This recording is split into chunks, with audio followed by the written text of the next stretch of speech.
Okay, folks, welcome to this next talk in the Radical Bookfair Pavilion, brought to you by Red Emma's Bookstore Coffee House. We're very, very honored today to be welcoming probably one of the preeminent activist, scholar, educators in the union movement today to Baltimore to give a talk about his new book. This is Bill Fletcher Jr. I'm going to not run through everything, and it's considerable that he's done, but he's been involved in many, many efforts to develop and strengthen union knowledge, union practices, union organizing. He's also been an important organizer with the Trans-Africa Forum. Really has a breadth and a depth of knowledge and commitment that, honestly puts us all a little to shame. And he's got a great new book out called They're Bankrupting Us and 20 Other Myths About Unions, which is really the kind of really hard-hitting political debunking we need in this time. So it's really great to have him here. We've also got a little bit of a special thing lined up, is he's going to present his book. And then after that's done, we're going to have some words from folks who are fighting a union struggle on the ground here in Baltimore, just down in the Inner Harbor. So we've got Jeremy Pollard, Mike Jones, and Miss Charlotte Knox here from Unite here. They're all workers at the Hyatt, and they're going to tell you about what's going on there and how the company is really coming down on them and how we can help them fight back. So please join me in welcoming Bill Fletcher Jr.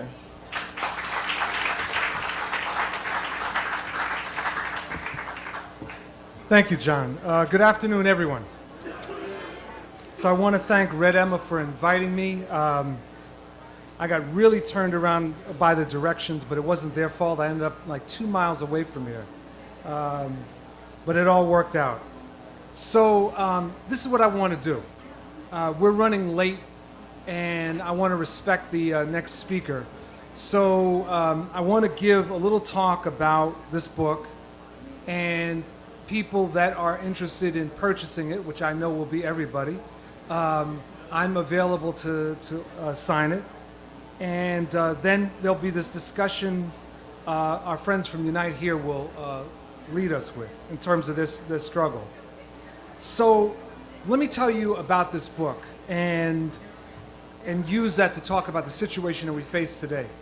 In March of 2011, Beacon Press called me and they said, we want you to write a book. Now, we had been talking for a while about my writing something for them, but it just didn't quite work. So they said, this is what we want. In light of the Madison uprising, in light of all these things that were percolating, all of a sudden there was interest in unions after years of no one talking about unions. So they said, we'd like you to write a book about it. So I talked to my wife, who was the final decision maker, and so she said yes. Okay, so went about writing it. But the question of how to write it, they wanted to do it on a basis of myths and what I'd call broad brush criticisms. In writing the book, I wrote it for somebody. And I want to tell you who this person is.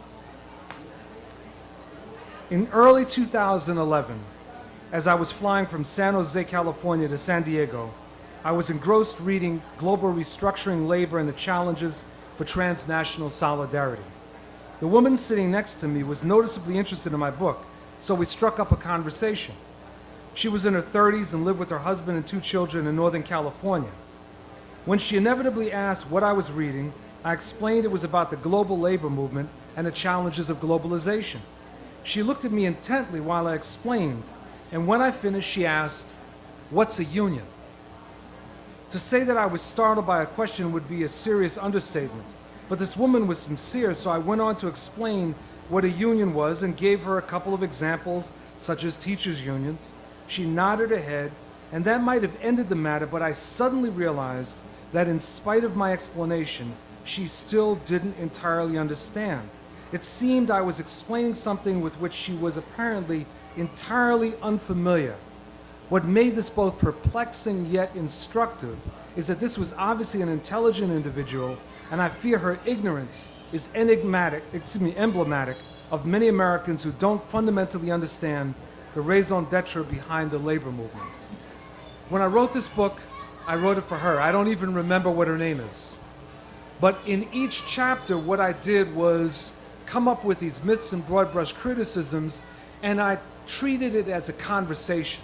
How would I, if I was sitting down over coffee with this person, explain these different issues? And one of the things about this, about why I think that this is important, is that many of us who are activists in labor or support labor, we take a lot of this for granted. Sometimes it's because we talk to each other too much. You know, maybe we're on Facebook and we talk with our friends and we can laugh and joke, but we're not talking to regular people outside of our sphere.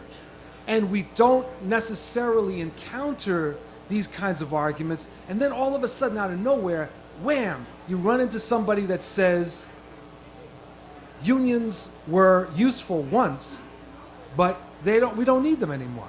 Why do we have them? Or we run into someone that says such and such about a labor boss. Or you run into somebody that says, well, you know, if it weren't for the unions, the economy would be doing well. And I've found all too often that many good people are stymied. They get these arguments and they're simply not prepared, or we throw rhetoric at people. So one way to think about this book is that it's trying to provide ammunition. It's trying to both convince that woman that I was talking with on the plane, but it's also for people like you. So that when you're having these discussions, when you're talking with workers, when you're talking with friends, talking with family members, that you actually have some ammo to use in your discussions. This will not, I hate to admit this, and it really does break my heart to say that, this will not convince Bill O'Reilly to become a progressive. It won't. I'm enough in touch with my ego to know that, right? But I'm not worried about Bill O'Reilly, because Bill O'Reilly and people like that are never going to be won over to the truth. They will go to the last time that the light goes out. They will remain deeply embedded in reactionary thinking. I'm not worried about people like that. I'm thinking about that woman on the plane who seemed to me like a good-hearted person who wanted to do the right thing, but really did not have a clue as to what it is that we're about. Now, we're in this very interesting moment. The Chicago Teachers Union and the NFL lockout, it's created what I call a blip. You know, what happens all too often is that, you know, we've been getting our rear ends kicked for so long that anytime it looks like we're on the verge of turning around, people start proclaiming and sending out press releases that labor is now once again on the move, and then it doesn't quite work out that way. So what I look at is, at different moments, there are blips. We have not flatlined. There are blips. There is a pulse. There are blips. There's indications that there is life out there in this workers' movement, but it hasn't developed to its fullest. And thus we can't sit back and simply wait for things to play out. We can't wait to sit back and say, well, eventually the pendulum will turn around. It won't happen that way. One of the things that's unfortunate about the way that history has been brought down to us about the 1930s and the great upsurges that took place then is that when you read most mainstream history, you get the impression that there was a stock market crash in 1929. Then in 1930, all these workers somehow started organizing against unemployment. And then a few years later, somehow, all these workers started demanding unions. And then somehow this put pressure on Roosevelt, and then we were off to Nirvana. It didn't work out that way. The way that it worked out was that for years, there were radicals. There were anarcho-syndicalists, there were communists, there were socialists, there were Trotskyists. There were different people on the left who had dedicated themselves to turning the labor movement around and to bringing forward something new and exciting. None of them at no point knew whether they would be successful. No one knew if they were successful when it would happen. But one thing that they did know is that if they didn't organize, the result was unacceptable. If they didn't organize, disaster awaited us. And it's just sort of like when an atomic bomb goes off with critical mass. That is, when a certain amount of uranium is fired at a certain rate of speed at each other, it sets off critical mass. That little piece of uranium by itself will not make for the explosion. But brought together at the right moment, at the right speed, and va-voom, and that is what happened in the 1930s. It did not come out of nowhere. Thus, our task is to bring about that critical mass, and we just simply don't know when things are going to play out. But we do know that there are hints that it can happen, and there are hints about the direction we have to go. So, for example, with the Chicago teachers' strike, what's amazing about that was that the parents supported it. Now, just keep in mind that the media was attempting to lay the foundation to suggest that the Chicago Teachers Union was going to be isolated from the parents, that the Chicago Teachers Union was simply going after its own interests. Instead, a progressive leadership did work among its members, but also did work with parents. And when they went on strike, they completely threw the other side for a loop. This is not unprecedented. In 1997, the Teamsters, at that time under the leadership of the Reform Administration of Ron Carey, was up against the United Parcel Service. The United Parcel Service knew that they were going to be able to destroy the Teamsters. They were going to paint the Teamsters as bloated, as corrupt, as old line. The Teamsters went about doing internal work with their members about the contract demands. They also went to the public and they talked about the fight for full-time work. And when the strike took place, much to the chagrin of UPS, the public supported the strikers and consistently supported the strikers. And why? One after another, the polls indicated that regular people said the Teamsters are fighting for us. They're fighting for full-time work. And people who are getting squashed day in and day out, being forced to assemble 1, 2, 3, 4 part-time jobs, knew that's not the way life should be. We should have a full-time job and we should be able to live a decent life. And they looked at the Teamsters as representing that. People in Chicago look at the teachers union as fighting for them, not just fighting for their own interests. So we see glimmers. This is what I call moving in the direction of a social justice unionism rather than this entrenched traditional unionism that's focused more on the interests of those people who happen to be, and lucky enough, to be in unions. So that's the situation. And so what I'm going to encourage, in the interest of time, I want to actually ask our friends from Unite here to speak. And then what I really like is a discussion. See, because if I'm talking, I have no idea whether this makes any sense, whether there's any agreement or whether you're ready to throw a tomato. So what I'm interested in is getting a little back and forth and then making sure that we respect our next speaker. So now, the most important part of my talk, though, is this. You got to buy the book. You just absolutely have to buy the book, right? See, because one of the things that is really important in this age, and I mean this in all seriousness, with so much that's, for example, on the internet that's free, people seem to forget that those of us that write actually have to survive, right? I mean, that when you're writing these columns for various online newspapers or magazines, that's all well and good, and it's good to get that stuff out there, but you've got to survive. There are people that are writing books.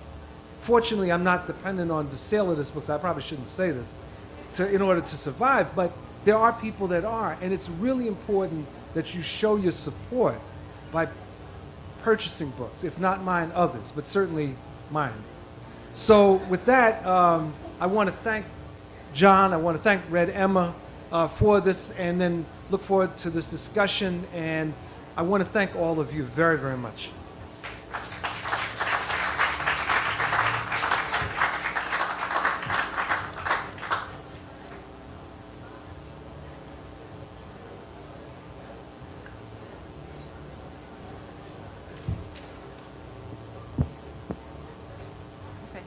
So good afternoon. My name is Mishi, and I'm an organizer with Unite Here Local 7, which is the union in Baltimore that represents hospitality workers. So hotel workers, food service workers, and casino workers.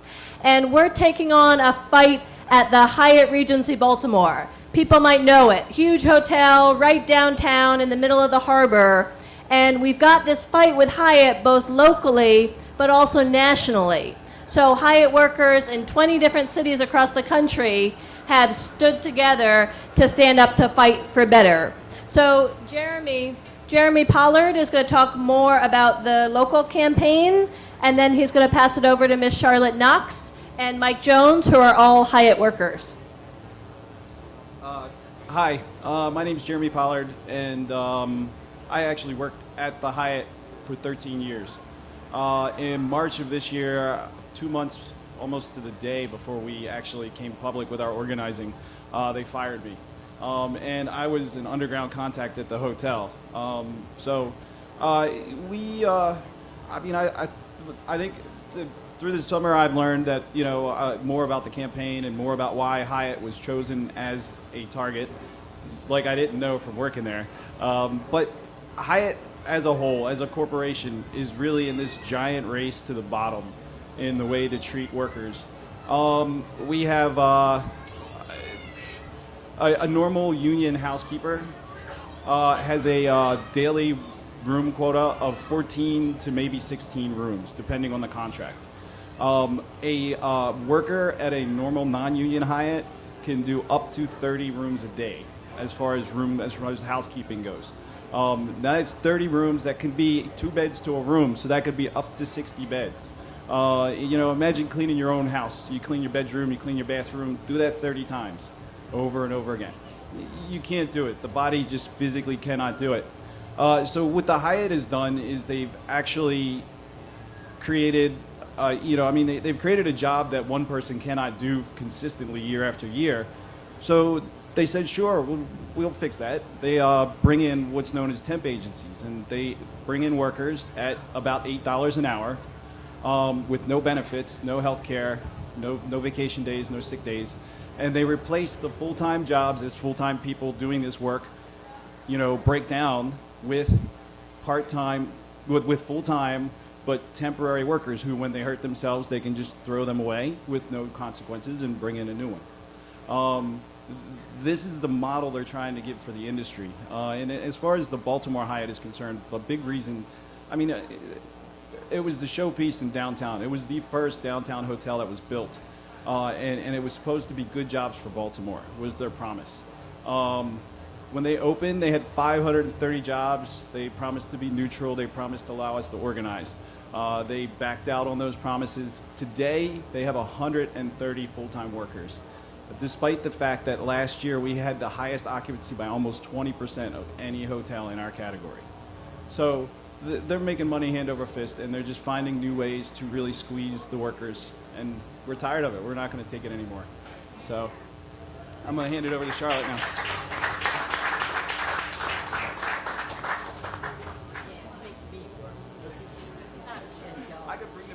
These children, right? They my children, y'all. These two are my main ones because they're close to my age. Hello, I'm Charlotte. I've been at Hyatt since 1984 in the housekeeping department. The main reason I'm standing up because I don't want our young generation, I don't want our grandchildren to be going through this toll that I'm going through today. I recently just had hip replacement. I had to use my mortgage money, which was $500. My mortgage is $700. I had to use $500 for copay. Now, this is just a part of the benefits they get. That's how much they love us, This is part of our benefits. My copay was $500 before I even had the surgery, okay? And I don't want nobody, I don't want none of our children, our grandchildren, none of us should be going through this type of misery or aggravation, worration for us as well as our children, our grandchildren, our future generations as well. We got to start and stand up, prepare things for them. We got to make a way for them so it can be better for them, okay? Today, and my benefits running out as of the end of this week, okay? And they say, I got to go to Cobra. I don't have money for my own stuff, talking about some Cobra. And we know what Cobra's all about. another high rate insurance that none of us would be able to afford. Okay? It's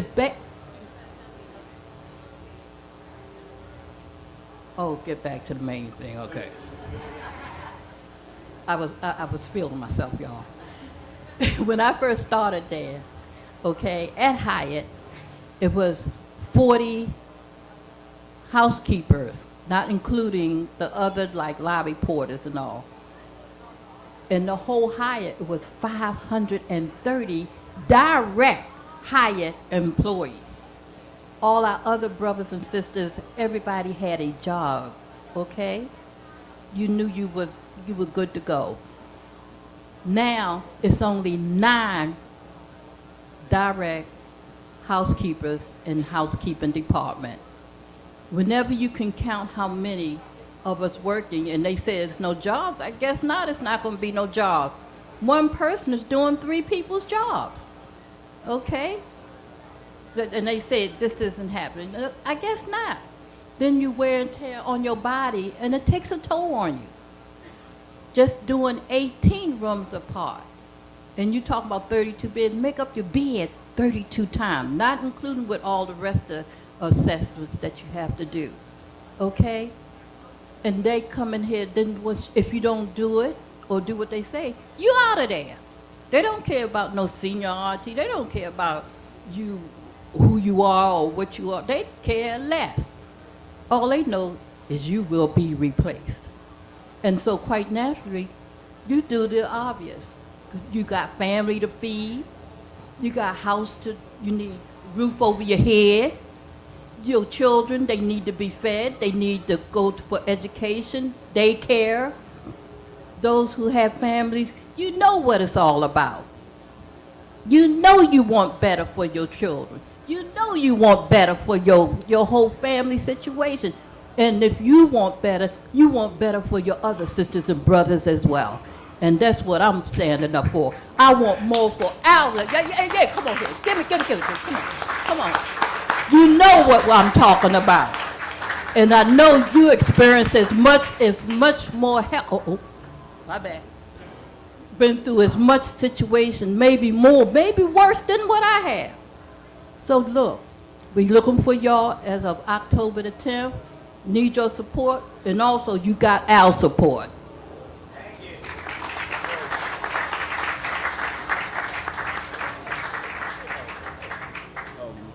you. Good evening, everybody. My name is Michael Jones, and up till recently, I was an employee of the Hyatt Regency for 10 years until they recently let me go because basically I stood for what I believe in. Me, myself, I come from a long union family. My father, my late sister, my late brother-in-law, my mom, and even my uncle, who's a truck driver. Also, he was a Teamster and a union member. We're all union. And the reason why I'm standing up is because I was raised on this ethic that you fight for what you believe in. Now, I'm the type of person that always like to keep everybody happy, but also I don't like seeing wrongdoing. So when they approached me to fight, it was a no-brainer for me to do this. But at the same time, by me having a no-brainer to do this, it seemed that the Hyatt basically wanted me to like go their way. So they basically started like going after me and other of members in the whole union committee, such as Jeremy, such as 2 other workers who's not here with us right now. And they started letting us go piece by piece. They tried to use bogus formats of like, because of lateness and everything, when we knew what the real reason was. Because they have a policy of a 1 minute late rule, where you get written up for being 1 minute late. They even have the policy that stretches to you get written up if you're 1 minute past lunch, or if you do 1 minute overtime. But it's strange, you put a person in that predicament when you also put them in the same predicament where you tell them that, but you have to do the work too. Now, it's a process that I call you damned if you do and damned if you don't. On one hand, you do the work. But on the other hand, you get in trouble if you stay over and do the work. But you get in trouble if you don't stay over and do the work. Now, my department that I was in, we start off with 32 people in the whole department. Now it's just down to 6 or 7. 2 people talk about they want to leave now, and that's how bad it is. One of my friends talk about they want to go back to their home country. They'd rather go and deal with the poverty in their home country than to deal with the way the Hyatt is treating them. Now I want y'all to think for a minute. Think of how you rather deal with the poverty in your old home country than to deal with a company that's paying you. That shows you how bad this company is. Anytime you rather go back home and deal with less than to stay in a company that's giving you a paycheck but they send you through hell and high water every single day, then you know you have a problem with that company. That's why on April the 10th, I would love to see everybody in this total tent right now, even people that's walking by and listening, to fix that problem, to help us fix that problem, be down there with us on the picket line. Because with y'all support, we can show the Hyatt that even though y'all think y'all hiring people and y'all giving them money in their pocket, we want to help pull the veil off of them to show them that really what y'all doing to us is totally wrong. That's unfair to temp workers. It's unfair to the other workers that y'all outsource. It's unfair to the workers that y'all lying to and saying that they gonna have a permanent job and they don't. And it's definitely unfair to the people that want to stand up and fight for what they believe in. Thank you.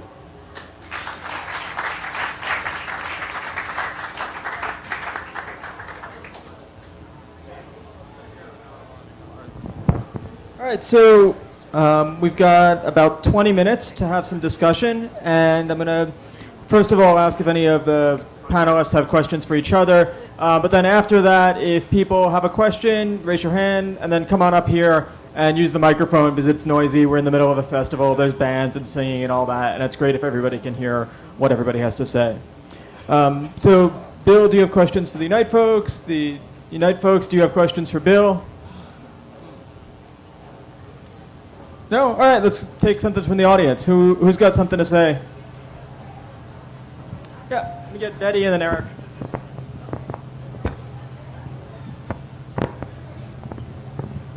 So my question is for, especially for the Hyatt workers, how important is it to you that you get support from the community outside of the workforce?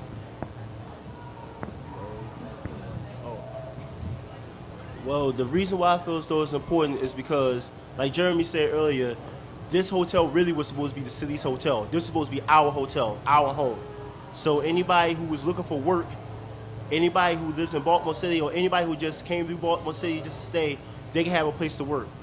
But then as time went on, they basically just like, outside companies just basically started taking over. And as they started taking over, it's basically just like, took the whole format of the family thing that the Hyatt had and just started making it outsourced to the point where it was just about money. So to me, that's why it's important that everybody on the outside just comes support us on the inside. It sounds strange what I'm about to say, but it's like everybody on the outside support everybody on the inside so there won't be no outsiders, if you understand what I mean. That's why it's important to me. Thank you. Just out of curiosity, how many people here are from Baltimore? Okay, so most of them. So, I mean, the big picture here is that Baltimore used to be a city where people fought like hell to make the manufacturing jobs good jobs, right? Bethlehem Steel, GM, McCormick Spices, and of course what happened is those jobs were outsourced to bust the union, right? And the city kind of had this whole debate about how are we going to revitalize Baltimore, right? And the decision was, oh, let's bring in these hospitality jobs to reinvigorate the economy. The hotels, the stadiums, the theaters, now it's casinos. And the labor movement in the city said, well, we don't think this is necessarily going to be a good thing for the workers. How do we know these hospitality jobs are actually going to result in decent jobs that can replace the lost manufacturing jobs? So the Hyatt wanted to build that property 30 years ago on city land. And they requested a tremendous amount of federal HUD funding to build the hotel. So the city, or the labor movement, pressured the city to say, okay, Hyatt, you want to come and build up in Baltimore, you promised to bring good hospitality jobs to the city, well then you need to do three things, right? You need to make sure that you hire the workers directly, you need to bring in hundreds of jobs, and you need to be neutral if the workers decide to organize the union. So Hyatt made a handshake deal and said, oh yeah, sure, we'll be neutral. So the workers start to organize, and of course Hyatt goes completely back on their word and has steak and lobster in the cafeteria, nasty one-on-ones with the union leaders, and bust the whole drive, right? So 30 years later, there's even more hospitality jobs in the city, and what are they? $8 an hour, no sick days for the temp housekeepers at the Hyatt, no benefits, right? And these really courageous folks have stood up to fight, and what does the company do, right? Fires 3 leaders, right? Hyatt has written up almost every single member of the organizing committee for being 1 minute late, for being 2 minute late, for really, really petty violations. So I think to answer Betty's question, right, as folks who live in Baltimore, the Hyatt is really your hotel. It's our hotel. It's our land. It's our tax breaks. And so we've got to send a message to the Hyatt on October 10th that if you go after these workers for standing up and fighting for the union, we're going to make it worse for you. We're not going to make it better. Right? We're going to be at the picket line with hundreds more people and not less, because as a city we're not going to tolerate union busting, right, in a hotel that's essentially ours. And I saw Eric had his hand up, and while he's coming up here, I just want to mention that Bill Fletcher has written a wonderful book about union community solidarity called Solidarity Divided. So I know you're all going to buy this book when this talk is over, and Bill's going to sign it, and it's going to be great. But I would also definitely recommend checking that book out for an analysis of how unions can work at a city level and cities can support union work and how vital that is.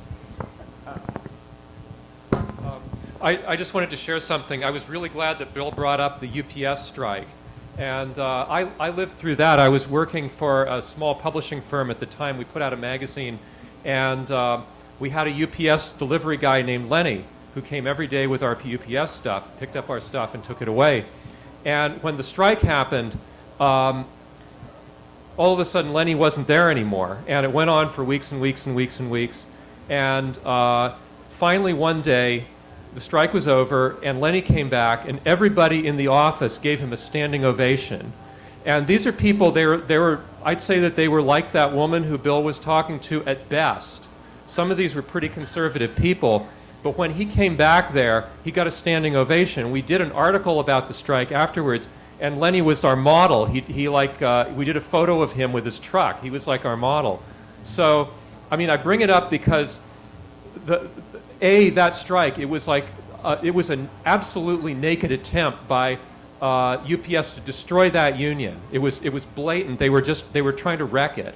And it failed because the Teamsters did really, really good outreach, and they used the fact that they had these UPS people who everybody knew. Everybody who worked in an office or any kind of place, they knew their UPS person, and that was an incredibly effective way of just reaching out to the community. So I think it is absolutely possible to build community solidarity with union people, even with people who've never been in a union in their lives. It can be done, and I found that whole experience really moving and something that that is an incredible opportunity to learn from. Got a question over there.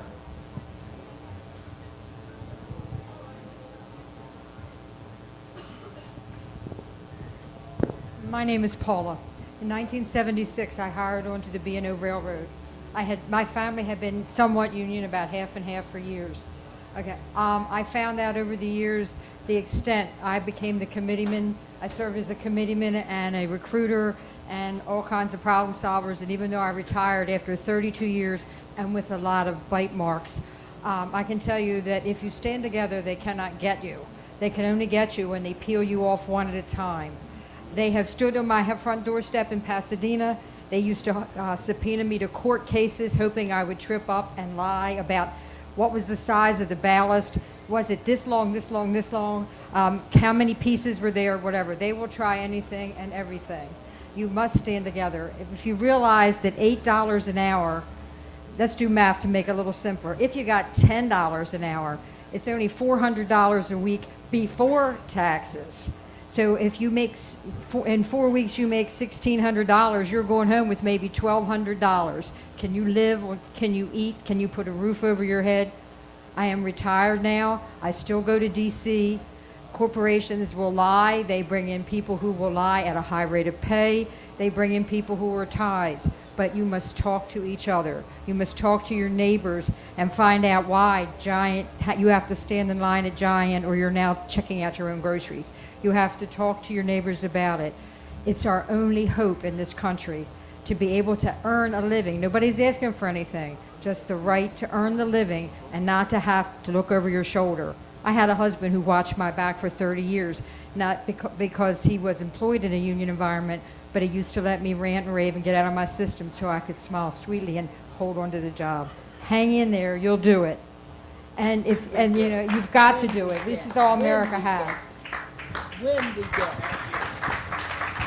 I actually, I want to use my moderator's privilege to ask Bill a question, which is that, we've all heard a lot recently about the NFL strike, because obviously, well, it's football, it's on TV, right? It was all in our face. But I'm curious what you think the most important and underreported union struggle going on right now is, the one that we can learn from that we're not hearing about. I'm not sure that there's, well, first of all, it's a lockout. Oh, sorry. Yeah, Sorry. it's very, very important, is a lockout. The owners basically locked the refs out, and their attempt was to annihilate them. The actual settlement that was arrived at was not something to write home about, by the way. It was not good. It was concessionary, and while it's true that the public turned on the NFL owners, one of the things that we should understand is that when you engage in a struggle like this, any struggle, you can't wait until you're on the battlefield to then look for allies, right? And this is a lesson that our friends in Unite here know very well, right? That one of the mistakes, for example, with the refs, who knew about this? Unless you are an ardent sports fan, and not just an ardent football fan, you would not have been paying attention to those negotiations. Wouldn't have. It's the same type of thing that happened in PATCO back in 1981, right? PATCO, the leadership and the activists paid no attention to building alliances, to laying the foundation until they were in battle. And one day into it, they knew it was over. There's an excellent book I want to recommend on that called Collision Course, which if you haven't read, you've got to read it.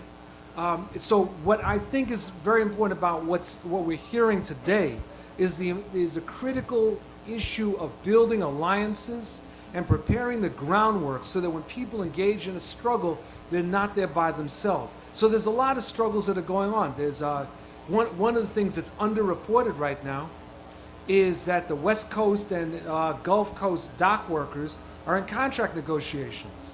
And their contract was set to expire Monday. They've extended it. But it's underreported. And there's a lot going on in ports around this country with privatization, with subcontracting, with something that many people didn't expect, which is the growth of non-union stevedore companies. The ILA, the International Longshoremen's Association, by and large, is unprepared for this fight. They are so much thinking that this is 1955 rather than understanding that in 2012 you need a different order of battle.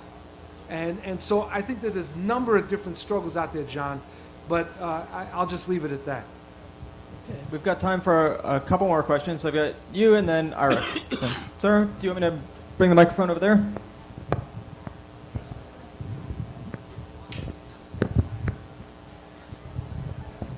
So I know a little about the subject here and spent some time as an organizer.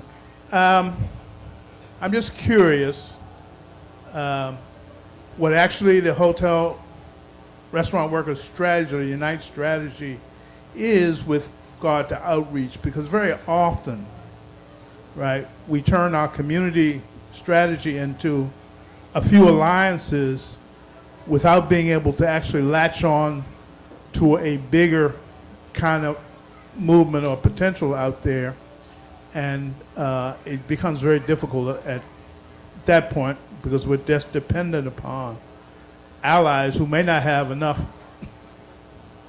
input. And the referee strike, it got all this public press because it's in the face of the public. That's right. And we kind of get buried in the back of the house, right? So, very few people even know there's a fight going on. I know because I get emails. So I'm just curious as how you're looking at outreach, community outreach going forward. So, first of all, that's why we're here, right? And before we started publicly fighting at the Hyatt, we were building a network underground for over a year. And the reason why is because we knew that Hyatt was going to hit back, right? We knew we'd hit them, and we knew they'd hit back, and they have.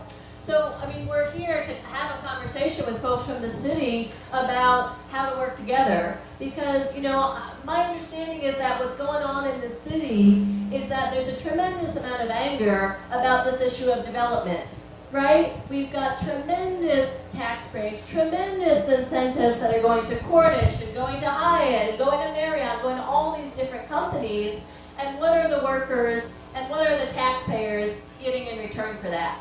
Right? Well, the city is shutting down rec centers, right? We're giving away our tax dollars to these companies.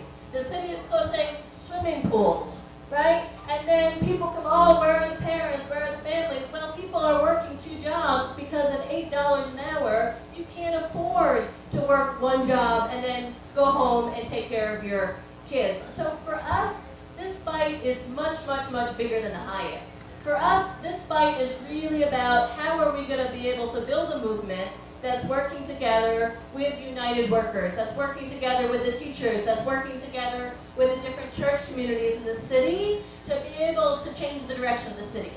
Because the reality is, hospitality jobs are now the 2nd largest industry in the city. Hospitals is number 1, hospitality is number 2. So the quality of those jobs has a huge, huge, huge impact on the entire city's economy. And in DC, a union housekeeper makes $16 an hour and has virtually free health insurance and a pension fund and dental and optical, right? Many housekeepers here are making literally half that with no benefits, right? Atlantic City, New York, the standards are in some ways even higher. So what we know is there's absolutely no reason that hospitality jobs cannot be good family-sustaining jobs. The question to me is why, as Baltimore, as a city, why are we accepting this? Why are we accepting that the corporations are able to use public resources to screw the workers? Right? So that's why we're here, is we don't have all the answers, but we're committed to a process to be able to build a much bigger movement in the city. And we know it's not just about hospitality workers, but we're excited to be stepping up to participate in the fight. Cool. So I want to take one more question, and then I want to let Bill have the last word for a couple of minutes before we move on to the book signing and the next speaker. Thanks. Local 7 knows I love them. They know I'll be there on October 10th. I want to ask Bill a question while we've got him here. I know we're trying to talk about unions, but everybody isn't lucky enough to have one. Walmart is a huge union buster, and right now they've got some shops out on the West Coast that I don't know if they're still on strike, but they struck and they marched and they really got some good publicity for union-style organizing. Pamela, I think, Paula, said that, when we are strong together, they can't break us, and it's when they peel us apart and that's obviously true. But if you've got somebody like Walmart, you can have your whole shop together, and you're still completely divided from all the other shops. I want to know if you could speak to that, how do we build some solidarity? How do we break these giant bosses? I don't know. How do we do this? Well, we've got to go. No, we've got to go. My grandmother said, no avalanche starts with the mountain jumping up and down. Which is, one snowflake gets another snowflake, and that's how it starts. You get one and then you go. Thank you. So to answer your question, we should plan on being here for another couple of hours. And and then after dinner continue discussing it, because you're dealing with some very fundamental issues of strategy, which the United Food and Commercial Workers Union is trying to figure out. There's part of what I'd say is that there's an effort to organize workers within Walmart. It's called Our Walmart, Organization United for Respect in Walmart, which is basically trying to get regular Walmart workers involved, engaged, and struggle. Then there's also an external effort which I'm involved in called the Retail Justice Alliance, which is an attempt to build community support. I think what we have to understand is that there is no silver bullet with Walmart or any of these big companies. That the analogy that I often like to use is the challenge of organizing Ford in the 1930s, early 1940s. That Ford was the last auto company to fall. And they were incredibly resistant because Henry Ford was very much like the Walmart family. Henry Ford was very right-wing. In his case, he was an anti-Semite who helped to republish the Protocols of the Elders of Zion. And he was vehemently anti-union, but he was very slick. And one of the things that he did is that he reached out to the black community of Detroit, and he would hire black workers where many other companies would not. He also supplied money to black ministers to buy them off. And so for years it was difficult to organize Ford because there was a lot of resistance. The United Auto Workers ultimately was able to organize Ford through a combination of the internal organizing as well as building up support with the NAACP and the National Negro Congress, and they built this broad front that really isolated Ford. We have that kind of situation today. We're not going to be able to organize Walmart one store at a time. Walmart has made that very clear. This really is where we have to change the minds of the consumer to becoming the minds of Samaritans. That people have to stop thinking about, can I get the better deal at Walmart? And they have to be thinking about the conditions of the workers, and they have to think about Walmart as an institution that is very much like, for those of us that are Star Trek fans, the Borg, right? That basically absorbs everything. And until we understand that, and until we have a strategy against the Borg, we're going to continue to lose. So so in that sense, we have to reinvent our approach to organizing. We're out of time, so let me just say three things. One is that I want to thank Red Emma again for sponsoring this.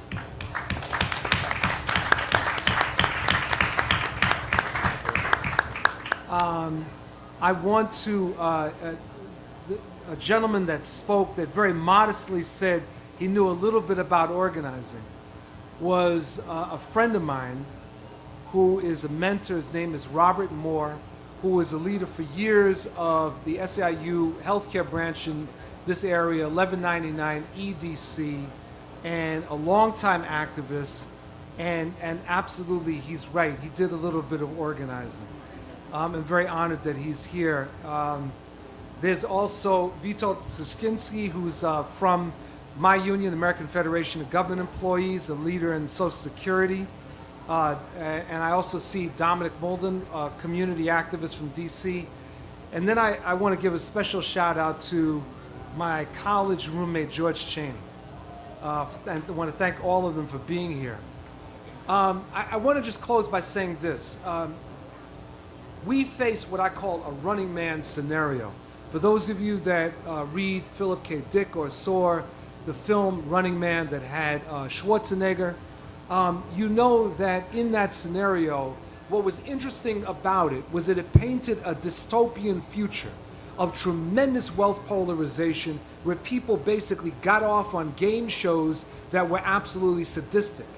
This was called a few years ago science fiction. Today we call it reality TV, right? And we see this incredible polarization and basically people betting, and the system is constantly rigged. We live today in a rigged system. The political system is rigged. The economic system is rigged. People are suffering. We have millions of unemployed people. We have a union movement that instead of growing is shrinking. And the problem is that we should have a union movement that is growing. And it means that in order for it to grow, it's not simply about organizing more workers, it's about rethinking unionism. It's about a unionism that really is absolutely audacious. A unionism that's about economic justice. A unionism that's saying we are fighting for the power of working people and not just fighting for the benefits of our bargaining units. It's a union movement that is not afraid to raise hell. A union movement that if we have to, we will shut down cities. It's a union movement that says that something different, fundamentally different, must be done because too many workers are getting their asses kicked and are moving into a situation of absolute and utter desperation. So when we talk about books like mine and others, this is not an academic exercise. This is not just about, yes, let's consider these ideas. This is a do or die situation. So it's not just about what happens on November 6th with the elections, no matter who is the president, and I have a particular bias. It's not just about what happens on November 6th with, the Congress. It's about ultimately whether working people will stand up and say that fundamentally the system is toxic. It is antithetical to the interests of working people and that something fundamental must be done. That is our task. That's what we need to be leaving here with and not just saying, yes, just more of the same. So thank you very much.